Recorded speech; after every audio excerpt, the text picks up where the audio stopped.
فجر کی نماز کا وقت تھا۔ احمد آرام سے سو رہا تھا۔ احمد کی امی جان اسے جگانے آئیں۔ احمد بیٹا اٹھ جاؤ، فجر کی نماز کا وقت ہو گیا ہے۔ احمد بولا، جی امی جان، تھوڑی دیر تک اٹھتا ہوں۔ یہ بول کر احمد دوبارہ سے سو جاتا ہے۔ صبح ہو جاتی ہے، فجر کی نماز کا وقت نکل جاتا ہے۔ احمد بیٹا، آپ نے فجر کی نماز پڑھی تھی؟ نہیں امی جان، میری آنکھ لگ گئی تھی، اس لیے میں نہیں اٹھ سکا۔ بیٹا، بہت بری بات ہے۔ اگر آپ کو فجر کی نماز کے فائدے معلوم ہو جائیں تو آپ کبھی بھی فجر کی نماز نہیں چھوڑیں گے۔ احمد کا دوست بلال احمد کے گھر کھیلنے آیا ہوا تھا۔ احمد کی امی جان نے بلال سے پوچھا، بلال بیٹا، کیا آپ فجر کی نماز پڑھتے ہیں؟ جی خالہ جان، میں فجر کی نماز باقاعدگی سے پڑھتا ہوں۔ فجر کی نماز کا وقت ایسا وقت ہے جس میں انسان کو بہت سستی ہوتی ہے۔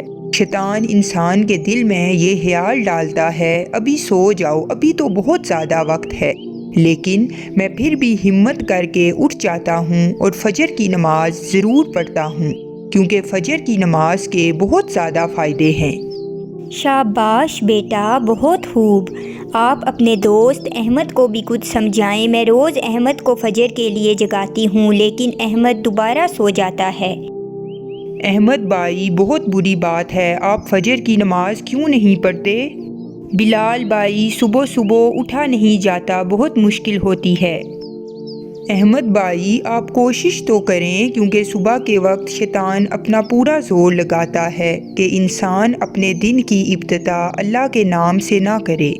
جی بیٹا، ہمارے پیارے نبی حضرت محمد صلی اللہ علیہ وسلم نے فرمایا، جو فجر اور عصر کی نماز پابندی سے پڑھتا ہے وہ جنت میں داخل ہوگا۔ اور یہ کتنا بڑا فائدہ اور خوشخبری ہے کہ آپ صلی اللہ علیہ وسلم اس انسان کو جنت کی بشارت دے رہے ہیں۔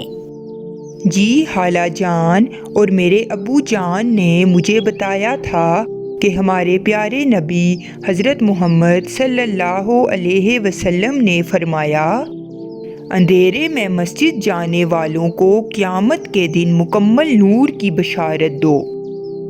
یعنی جو لوگ اندھیرے میں مسجد کی طرف نماز ادا کرنے جاتے ہیں، قیامت کے دن یہی نماز ان کے لیے روشنی پیدا کرے گی۔ شاباش بیٹا، بالکل ایسا ہی ہے۔ اس کے علاوہ فجر کی نماز کے بارے میں رسول اللہ صلی اللہ علیہ وسلم نے فرمایا، جو شخص فجر کی نماز پڑھتا ہے وہ دن بھر اللہ کی حفاظت میں رہتا ہے۔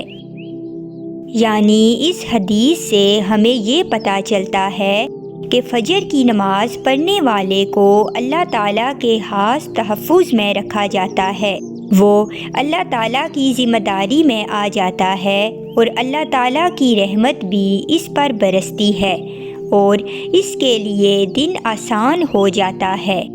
دن کے سارے کام جو وہ کرتا ہے وہ بھی اس کے لیے آسان کر دیے جاتے ہیں، کیونکہ اس بندے پر اللہ تعالیٰ کی رحمت کا سایہ ہوتا ہے۔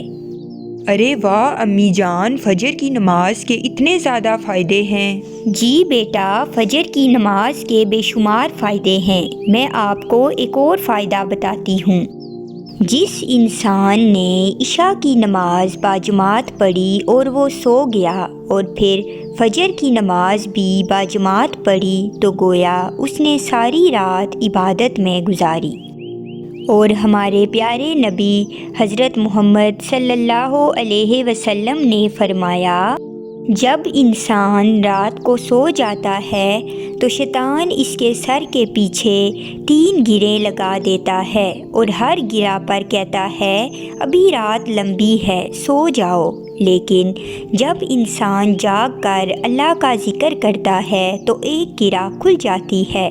جب وضو کرتا ہے تو دوسری گرہ کھل جاتی ہے، اور جب نماز پڑھتا ہے تو تیسری گرہ بھی کھل جاتی ہے۔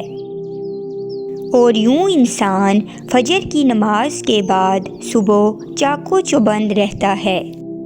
جی احمد بھائی، فجر کی نماز ادا کرنے والوں کے لیے ہمارے نبی صلی اللہ علیہ وسلم نے خود دعا فرمائی، اے اللہ میری امت کے لیے ان کے صبح کے وقت میں برکت عطا فرما۔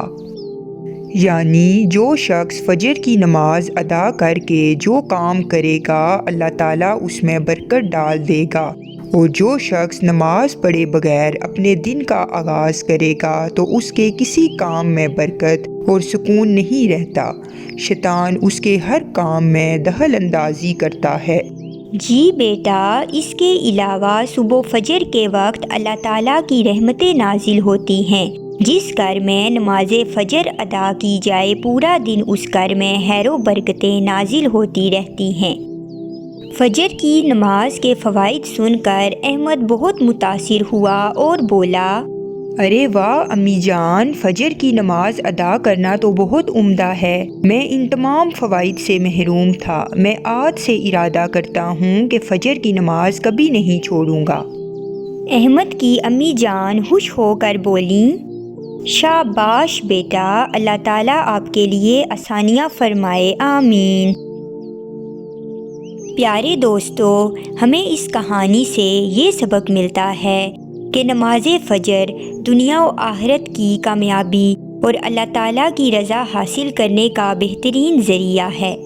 یہ نہ صرف ایک عبادت ہے بلکہ انسان کی زندگی میں برکت، سکون، نظم و ضبط اور جنت کے حصول کا ذریعہ ہے۔